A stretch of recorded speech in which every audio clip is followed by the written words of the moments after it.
Io l'ho trovato di una violenza anche proprio culturale, che non può essere taciuta. Spero che bruci, devi fare la fine degli ebrei negli anni 40, una frase da far gelare il sangue, pronunciata evidentemente da uno dei tanti fan di Simba Larù.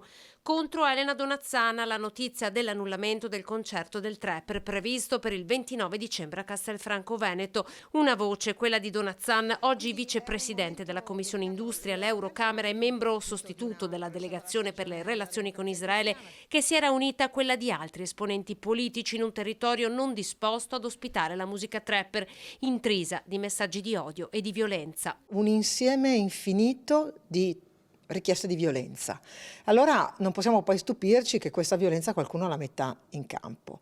E il fatto che facendo appello a che questi concerti non venissero poi svolti, qualcuno ha risposto con responsabilità. Io ringrazio anche gli organizzatori che probabilmente non avevano letto i testi fino in fondo, perché chiunque legga un testo del genere, dal genitore al politico, a chi deve organizzare un evento, forse si chiede: ma se fosse mio figlio? Concerto annullato, come pochi giorni prima quello del collega Niki Savage nella sua Bassano.